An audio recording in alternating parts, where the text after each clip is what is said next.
And hello, all of my fellow nerds out there. This is Oracle Nerd Richie, and welcome back once again to the Doki Doki Literature Club Purist mod. Last time was a very long part. Last time we got through part of the main part of the stories, and we finally found some new dialogue that didn't occur before. And now we're going to be continuing from where we left off. And I think this is actually where the mod actually kicks off because we just had a conversation with Sayori and well, I think that's about it. But it's something felt different. Something felt very different, and we're gonna see what it is. It's the day of the festival. Of all the days, I expected this to be something I could be excited for. However, I barely slept last night for many reasons other than excitement.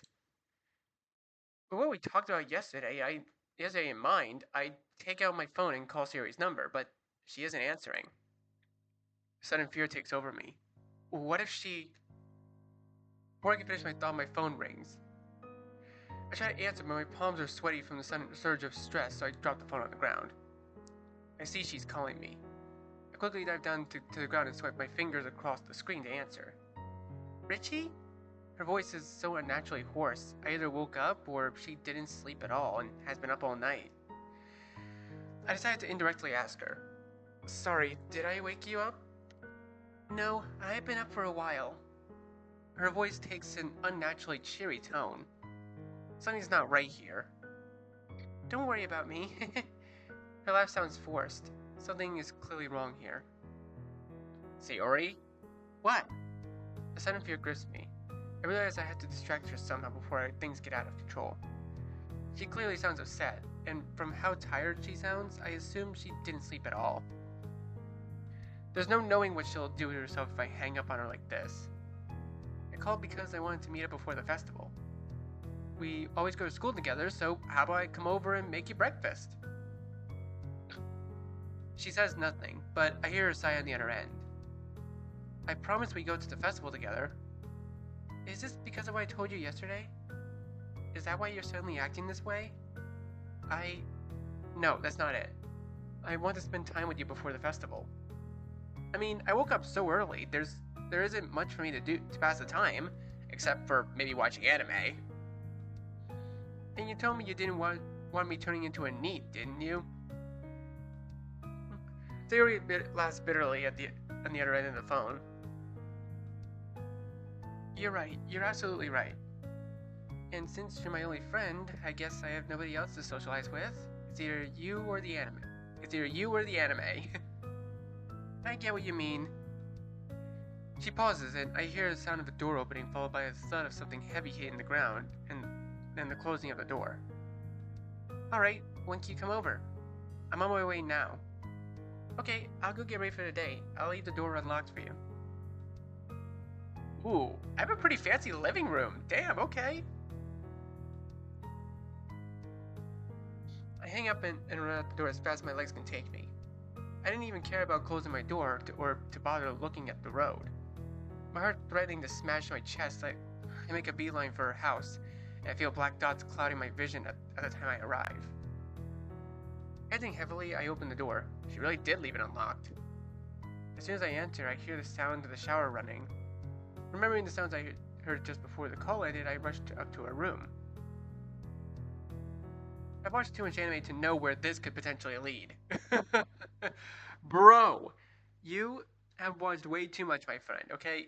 I mean, I watch anime too, and even I know when enough it should be enough. However, I don't care. I think back. I heard the sound of a door opening. Judging by the sound I heard afterwards, it had to be the room with a wooden floor.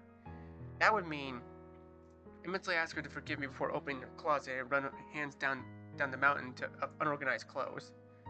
Perhaps the sound was just my imagination? For a few minutes, I feel nothing as I dig deeper and deeper into the pile. I'm about to give up when my hands suddenly feel something hard and uneven underneath them. I dig it up, and my eyes widen, and I find myself holding a long, tight rope. Did she mean to? Before I can finish my own thoughts, I take the rope in both my hands and dash across the room before throwing the rope out through the open window. Just as I think it's over, though, the sound of running water suddenly stops. I realize I'm screwed if Sayori finds me loitering about her room. I quickly cover up my deed and rush out of the room. I then began preparing breakfast for the two of us. Yep, nothing happened. Like, totally did not find something super important. While silently promising myself that I'll make sure today is going to be enjoyable for her. Geez, took you long enough. We were honestly getting worried that you never show up. Alright, it looks like everyone's finally here. It seems like the two of us are the last ones to arrive. Thankfully enough, the actual event hasn't started yet. Sorry, I kind of forgot to write my poem during the weekend. Well, is it ready now? Come on, Sayori, will you at least try to take this seriously? Sayori casts her eyes downwards. This looks bad. Natsuki doesn't know the reason for why Sayori was able to write. I did promise Sayori to keep her condition a secret. I cast a quick glance towards Sayori, whose smile is slowly fading. At this rate, she might start crying. Worst case scenario, her secret might be revealed. On the other hand, I know Sayori is strong enough to endure it. It might make them suspicious if I suddenly act out of character. To speak up, have faith in Sayori's resilience, and remain silent. What should I do? Oh shit. Wait, this choice was never in the original. Okay. Yep, this is definitely where the mod completely kicks off. Oh, I actually don't really know what I would do, I want to trust in my friend to know that, like, if my friend was going through depression and I have to trust in their resilience, I honestly don't really know if I could do that. Because it's not that I don't trust them. I completely would trust my friend entirely. But there's always something inside of my head that makes me want to help them. This could literally change everything. I honestly don't know. Okay, I'm gonna say overwrite this file.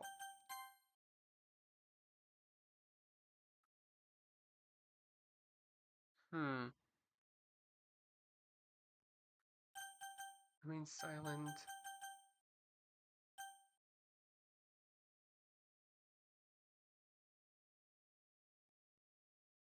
It's my fault, really. You know what? We're standing up for my girl. I shake my head and look Natsuki dead in the eyes. Stop it, Natsuki. Sayori's not at fault here. Richie? I quickly throw Sayori a stern look to tell her to just play along. She nods, and I can briefly see the gratitude in her eyes. The reason we were late was because Sayori had to help me write my poem. You didn't write one either? Not either. Sayori did write a poem. She had one ready since Friday. I nudge her with my shoulder and wink at her. Of course, she would lie to keep me from appearing in a bad light. I see. Richie, why? I told you not to tell them. I shrug. I have a conscience too, you know. I can't let my friend take the fall for me. It's about time I started taking responsibility for my actions. I see. I'm sorry, Sayori. Sayori smiles a radiant smile. Oh, no harm done. I shouldn't have lied in the first place. Natsuki shoots me a frustrated glare.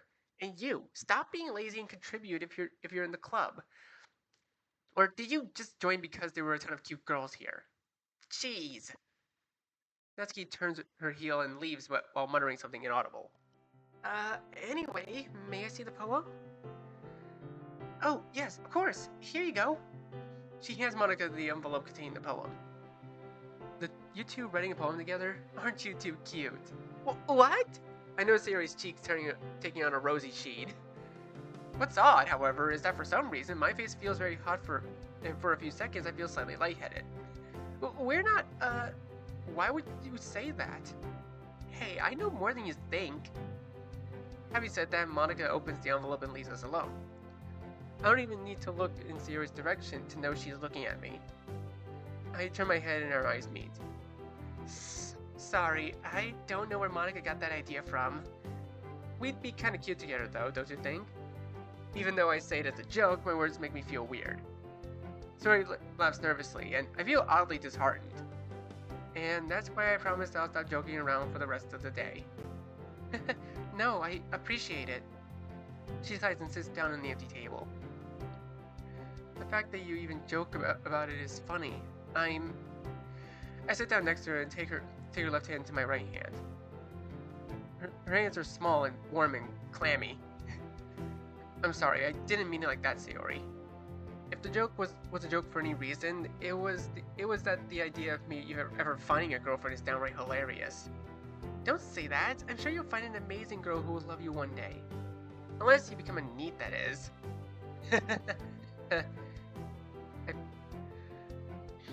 I promise once things settle down, I'll help you find someone. I want you to be happy. You deserve it so much. You also deserve happiness, Sayori. Sayori smiles a sad smile. The others will get suspicious if we just sit around here. Let's go and be useful to them, and so they leave us alone. Yay! So adorable. I let go of her hand and we join the others in preparation for the festival event. As I would work on hanging up the decorations, I can't help but notice that I'm strangely distracted. I don't know why, but I can't shake this feeling of uncertainty that has taken over me. Even so, I know I don't have time to think about it too much right now. Before I know it, it's time for the festival.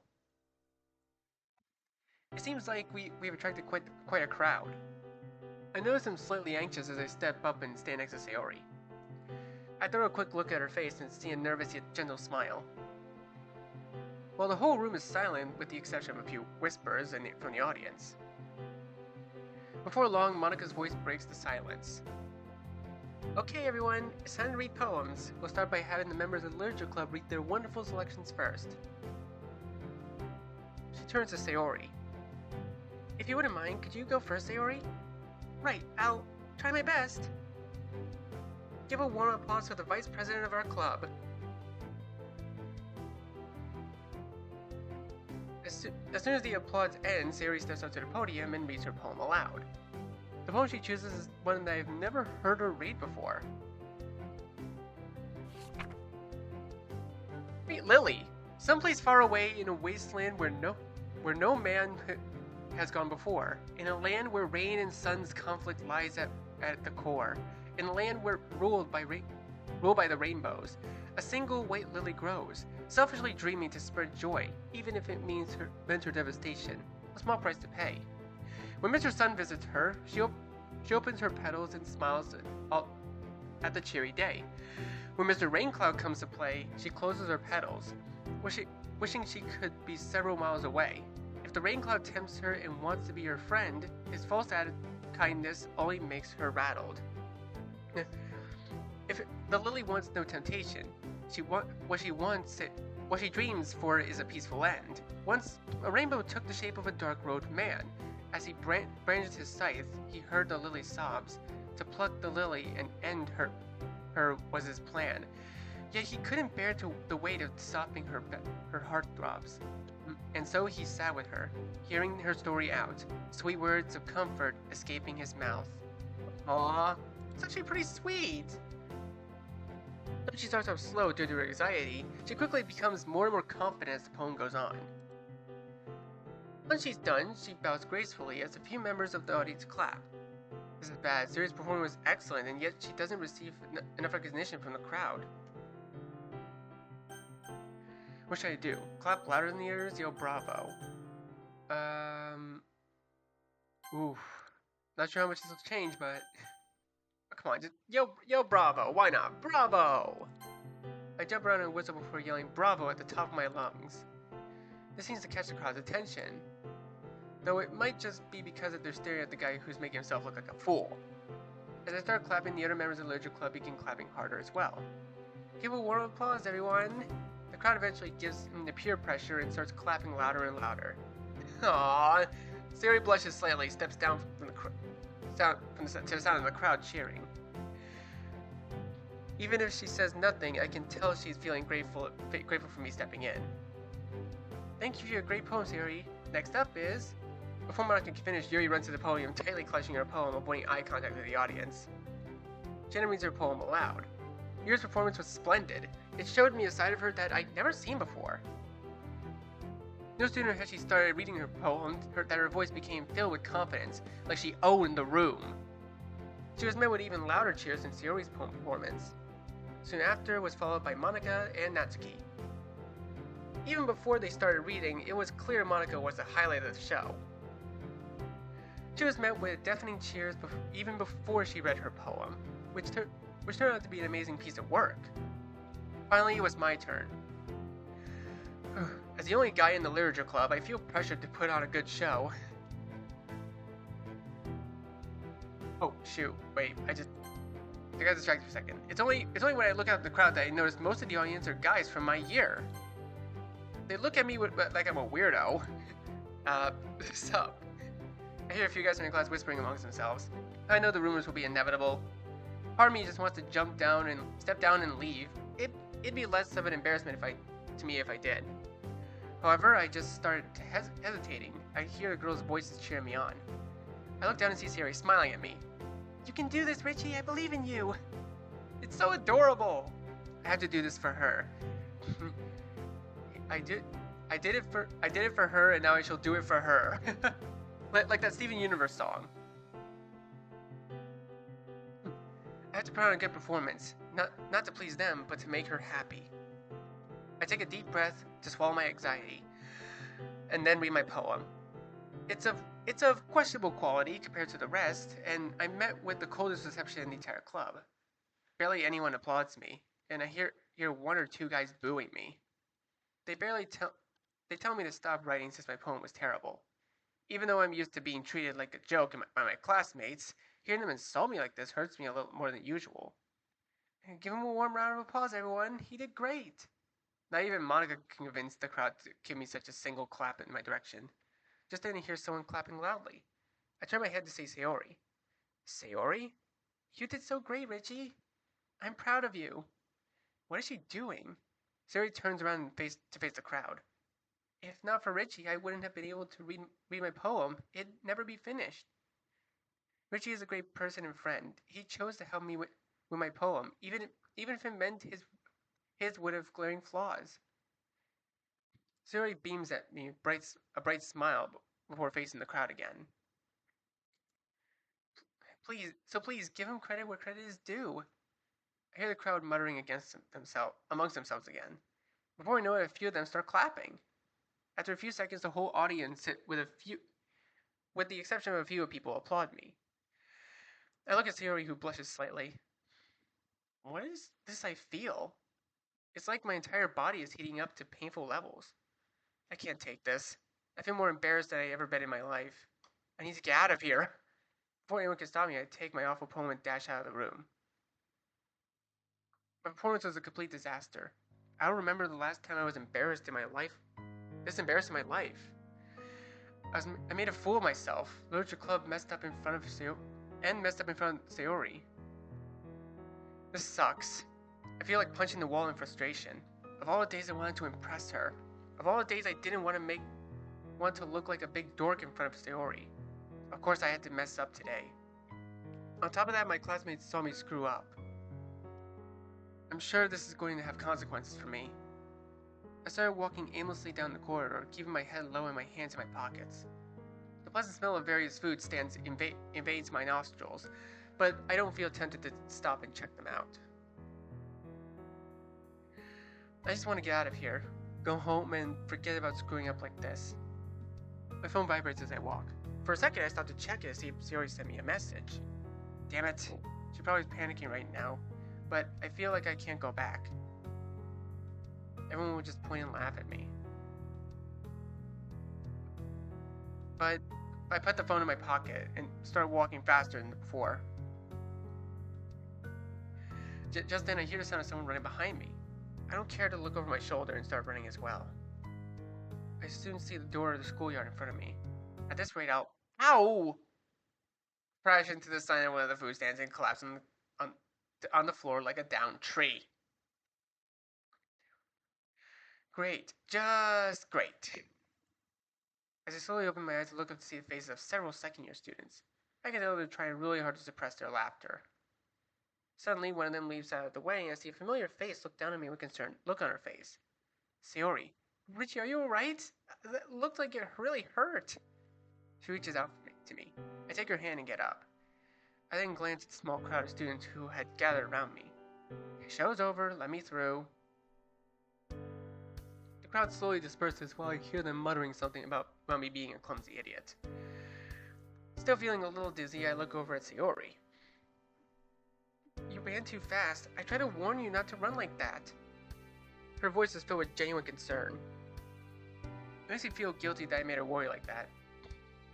I'm sorry, if I had been a little louder, then maybe you wouldn't have crashed like that. No, I'm sorry for running away from the event like that. I'm sure the others must be furious with me, especially Natsuki. Before I know it, she wraps her arms around me and hugs me tightly. Don't worry about it. I'm sure they understand that. Before she continues, some female students that passed by us wolf whistle at us, calling us a dorky couple. We beg her pardon and I feel my cheeks redden from embarrassment. I feel tempted to correct them that we're not a couple, but I know that I'd only make things worse. Let's ditch these guys. My head hurts. Alright. The cheery voice that I've known all these years returns. Oh, I know a great place where they won't disturb us. I try to walk, but it feels like the whole room is spinning. As a result, I'm forced to lean on her for support, as she leads the way to the schoolyard. Sarah leads me to a bench located in a remote part of the schoolyard. I look around and notice there are very few students present. As soon as I sit down, Sarah runs her fingers along my forehead to look for bruises. I'm fine, Sayori, don't worry about me. You know I'll always worry. Anyway, it doesn't look like you hurt yourself too bad. She breathes a sigh of relief and sits down next to me. I feel her staring at me, and I soon turn my eyes towards her, gazing into her eyes. Neither of us speaks a word for a while. All I can hear is the chatter of the students and the rustle of the leaves in the wind. Too many thoughts run through my head. Soon enough, Sarah becomes self-conscious from my gaze and looks down, blushing slightly. I respond by looking down as well. Sorry. About what? I don't know. I guess I made you feel uncomfortable. Don't worry about it. I think it's fun spending time with you. Sarah's smile fades all of a sudden. I wish things would go back to how they were before. Before I realize what I'm doing, I put my left arm around her shoulder. An awkward tension arises between us, but Sarah doesn't push me anyway. But that doesn't push me away. Instead, I see a weak, hollowed smirk forming on her lips. I don't want that. Sarah looks at me again, saying nothing. We can never go back to how things were before, but we can make new, happy memories together. As long as we stick together, we'll find a way. Sarah tries to say something, but shakes her head and sighs. Then all of a sudden, she starts laughing. I sigh. Oh, come on. What I'm saying isn't that ridiculous. Sarah shakes her head. Sorry, I didn't mean it that way. It's just seeing you so optimistic, trying to cheer me up. It feels so surreal. Oh, come on. Am I usually that negative? She chuckles again. Thank you, Richie. You somehow know how to make me feel appreciated. Ditto, Sayori. Her laughter dies down and her face takes a serious look. I notice her moving a little closer to me. Sayori? Yes? Do you trust me? I do. Good. Because I want you to trust me that I want to help you. I spent a long time thinking last night. I pull her a little closer. She doesn't resist. I want you to be happy. She shakes her head and looks away. Please, I'm not done. I take a deep breath and gather my courage. She needs to know. I don't want you to deal with this alone, but that's not my only reason. I want to spend more time with you. After a long pause, Sayori's eyes become filled with tears, and she rests her head on my shoulder. I guess I'm selfish or something, but I feel the same way. What? She wipes her tears away and continues in a slightly dazed tone. It'd make me happy if I could be with you more often. I feel my cheeks redden. Upon realizing what she just said, she blushes as well. Wait, I didn't mean it like that. Yeah, I know. She lowers her voice down to a whisper. You're the only one I trust enough to tell about any of this. I take a moment to process what she just told me. I have one question, Sayori. Why me? She presses her lips and tries to find an answer, but ends up shaking her head. I don't know. I just feel deep down that you won't take advantage of me. And the way you always make me smile even when I'm sad, even when I not feel like I'm worthless.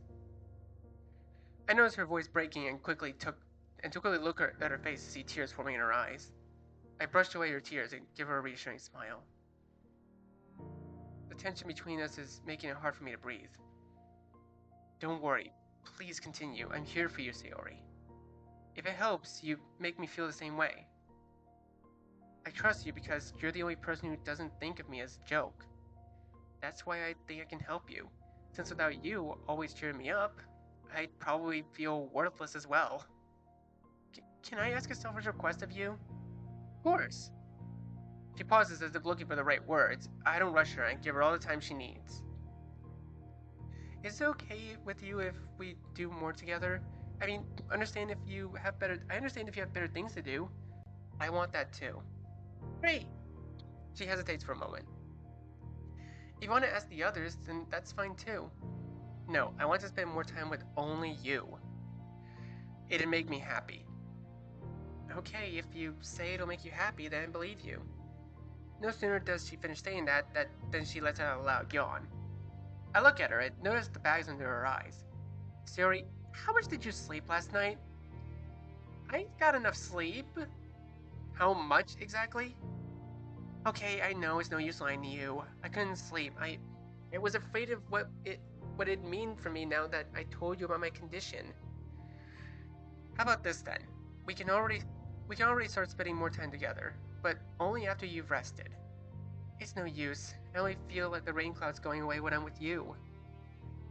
Since then, I know this isn't a dream. I can just wake up from to find that I've lost you. I smile bitterly. Okay then, you can rest here. Use me as a pillow. Before she can protest, I scoot closer and pat my lap. Suri knows I won't back down. Only if you promise me one thing though. Your wish is my command. She laughs dryly. Don't disappear while I sleep. Please don't be a dream. I promise you, Sayori, I'll be here when you wake up. And when you do, I'll take you someplace fun.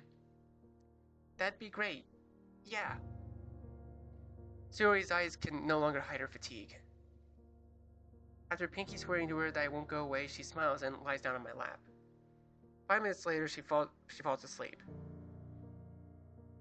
I look at her for a while. She looks different when she's asleep. Her face is even more gentle and peaceful. I take off my jacket and carefully cover her with it to prevent her from getting cold while she sleeps. Then look up at the sky and silently promise myself that I won't let her down. Ever. Now, isn't that the sweetest thing? And just as I'm about to take my phone out of my jacket's pocket, I see it vibrate. I check to see that Monica sent me a message, wondering if I'm alright after I ran out like that. I texted her that I felt like the stress was too much for me and I wanted some fresh air. To which she merely responded that I should spend the rest of the day to relax and enjoy myself. I don't reply. I'll hold off on enjoying myself until Sayori wakes up. Right now, she needs rest, and I promised her I wouldn't leave her. As I look down on Sayori's sleeping face, I tell myself that our story begins now. 5 hours have passed since Sayori fell asleep. The festival is coming to a close, and I'm starting to feel numb from sitting like a statue in the cold wind. The smell of food is torturing my hungry stomach. But despite my discomfort, I haven't stood up once. I promised I'd wait for Sayori. I will make good on that promise. Besides, while waiting for her, I got a lot of time to think about my situation. Our situation.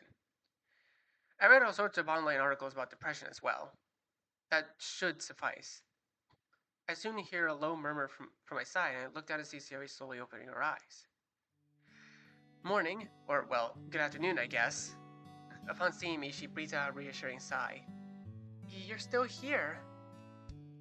I decide to humor her. Sorry if you were expecting someone better. She laughs and then notices that I put my jacket over her to keep her from getting cold. Don't say that. You're better than anyone I know. I'm sorry I made you wait so long. Don't worry about it. Was your nap good? She nods. How long was I asleep? 5 hours. And you sat there this whole time? I pat her head and stroke her hair to the side. It's not like I had anything better to do. Besides, it felt good to be useful to someone for once. I realize this is getting awkward again. Maybe a joke would lighten the mood. That, and what guy wouldn't want a cute girl resting on them? You think I'm cute? Nope, that only made the awkwardness increase tenfold. Despite me having lost any kind of feeling in my face a few hours ago, I feel my cheeks flare up. Anyway, why don't we get going? She throws me a perplexed look. Did you forget? I told you I would take someplace nice when you woke up. You're paying, though. I waited for so long that I think I'll faint from hunger soon. Fair enough. Sarah yawns and rubs her eyes again. That was the most comfortable nap I ever had. I'm glad you hear that, Sayori. She hums as she returns my jacket to me and gets up. I try to get up, only to find out my legs have fallen asleep due to resting her head on my knees while she slept.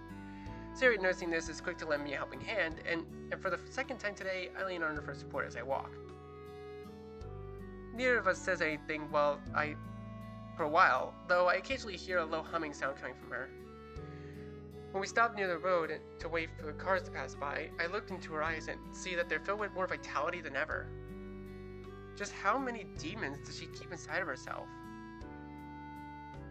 Just as the sun began to set, we found a nice little cafe on the side not too far away from our homes. Oh, this is so cute!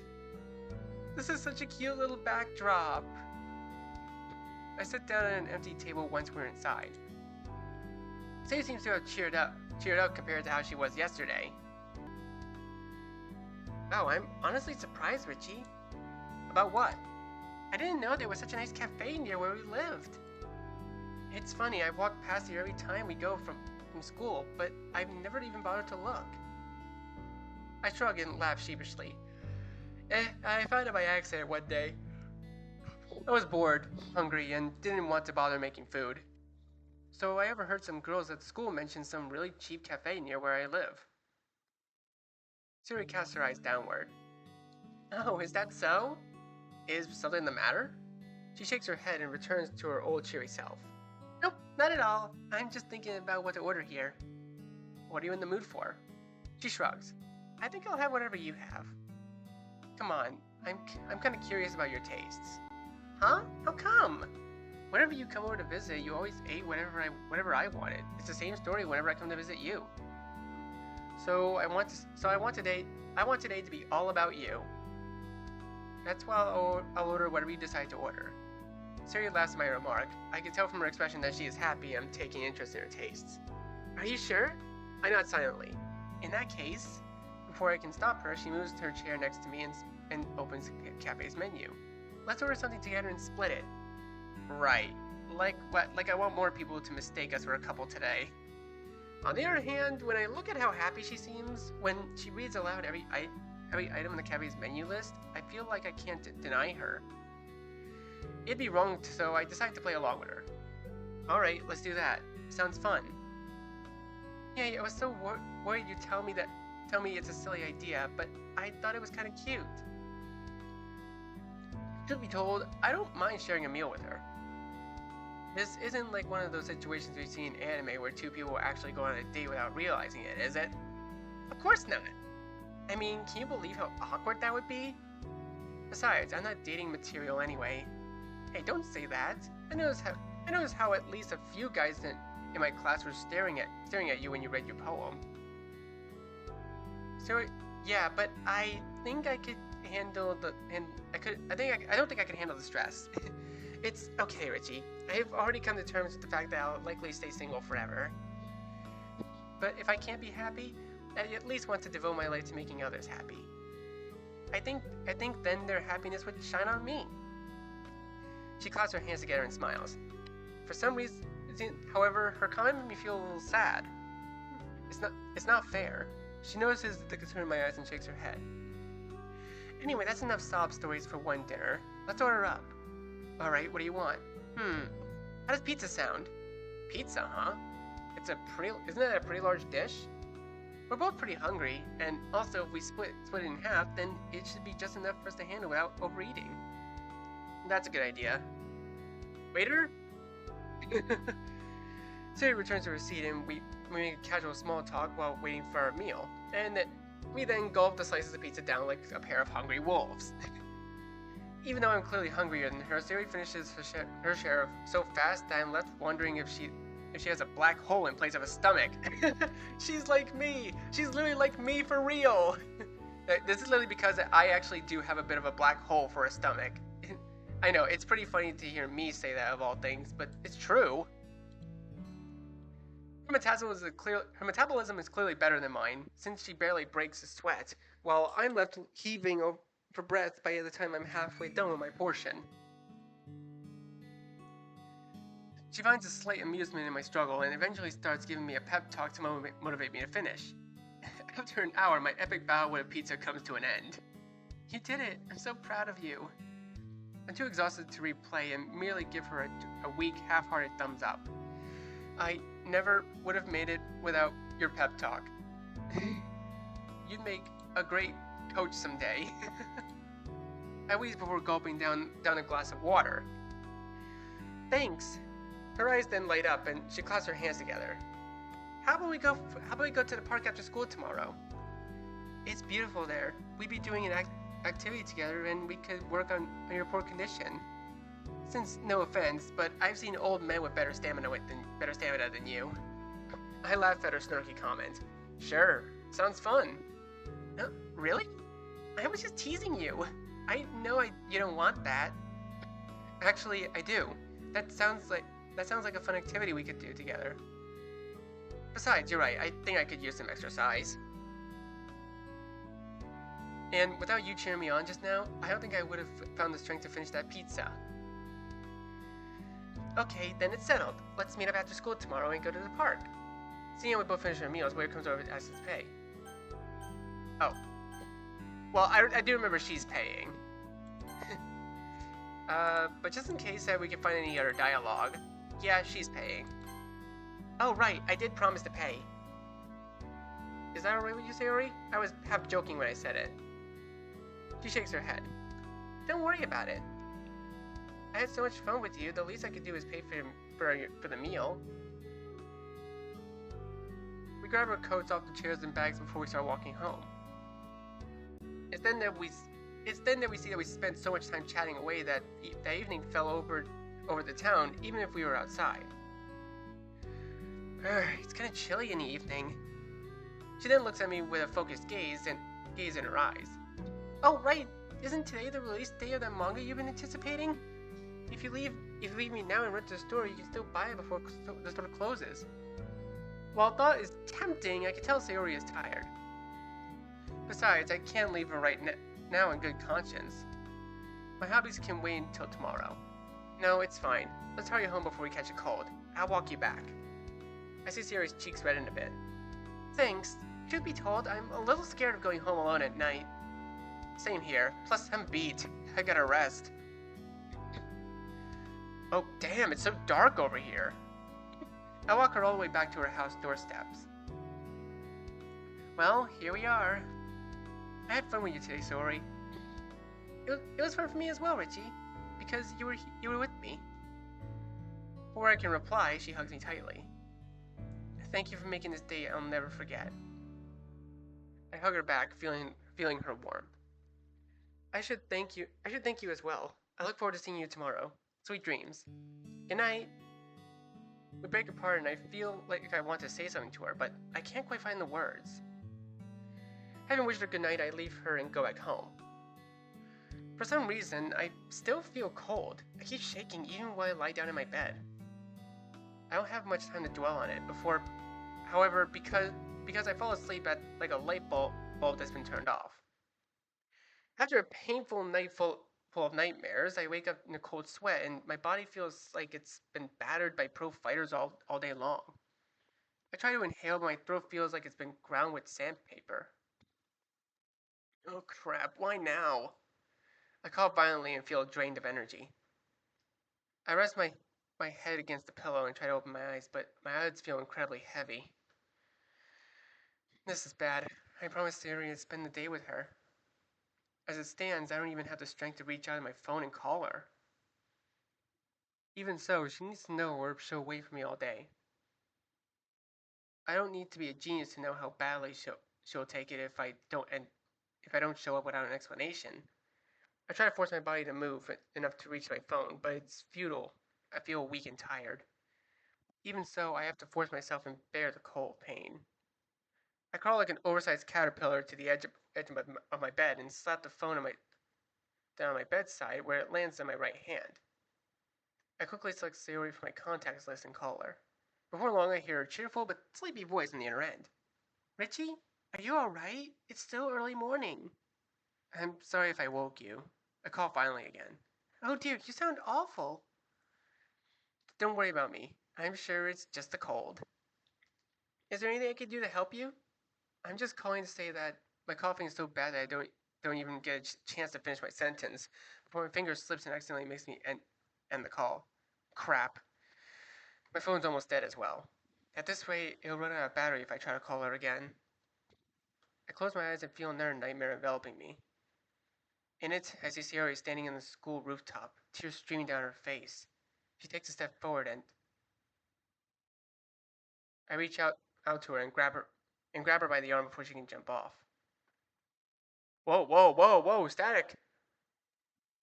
Just as I do, black mist covers everything and the scene distorts. My eyes open and I'm filled with anxiety.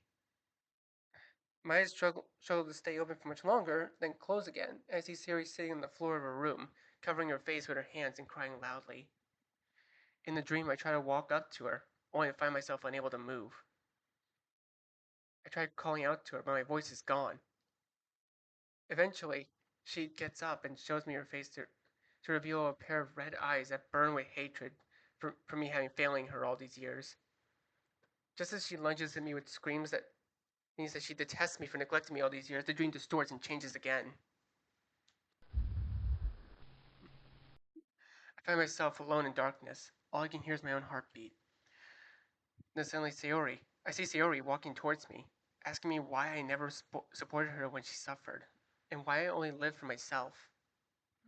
She then starts repeating the word why over and over again, before the voice magnifies and duplicates. Until until there's an entire choir asking me why I was such a terrible friend to her. I'm sorry.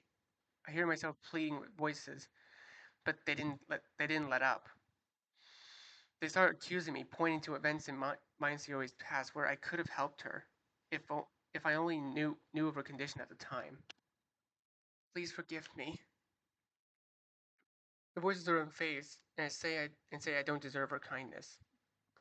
I wake up completely drenched in a cold sweat. It seems like there's a shock of last dream that caused me to finally wake up. I feel tears running down my face. My entire body keeps switching between burning hot and freezing cold. As I breathe a sigh of relief for a moment to think about how horrible the predicament was, I realized that all my dreams were exclusively about me and Sayori. It's then that I hear the sound of footsteps down below. Cold horror grasps me as I realize I forgot to lock the door last night before crashing into bed. The footsteps are coming closer. Whoever my intruder may be, they are clearly coming towards me. I know I'm defenseless in my current condition. There's no hope for me to escape either. I see a doorknob turning. My heart is beating furiously as I try to come up with a means of escape. It's then that I hear a familiar voice call out to me. Richie? I sigh in relief as I see Sayori enter my room, carrying a tray with some tea. Sayori? I'm sorry, I didn't mean to enter your house without asking you, but luckily you forgot to lock the door last night. I blink at her in confusion. Did I startle you? I'm sorry if I did. I shake my head and she sighs in relief. Just, what are you doing here? Ow, why? I was worried about you. You sounded quite sick. Sayori. As I look at her, my head is overwhelmed with all kinds of thoughts and feelings. Please don't tell me to leave. I won't. I clench my fist. I know she speaks the truth. Even if I had the strength to force her away, I know Sayori can be stubborn as a mule when she wants to be. I've already called Monica and your homeroom teacher too, telling them both that you're sick. Come to think of it, I noticed that she's not in her school uniform. She seems to have made the decision to skip school today and take care of me. And what about you? Won't you get an absence? Don't worry about me. I lied to them and told them I was feeling sick as well. Why? I want to be with you. I have nobody. You have nobody to take care of you, right? Yeah. Then it's settled. Just like you won't abandon me because of my condition, I won't leave you until you've recovered. Please go home. I don't want to get you sick as well. No can do. Besides, I won't get sick. I just have to believe that really hard and I'll be a-okay. And well, taking care of you makes me happy. I don't know whether I don't know whether it's from my temperature or my awkwardness situation, but I feel my cheeks turning red hot. I appreciate it, Sayori. I'm a lucky guy to have a great friend like you. Sayori says nothing, but I but but see but she seems to appreciate the compliment. Let's not joke around. Just trust me. I'll make you feel better. She walks over to me and sits down on a chair near my bed and puts a hand on my forehead. Hmm.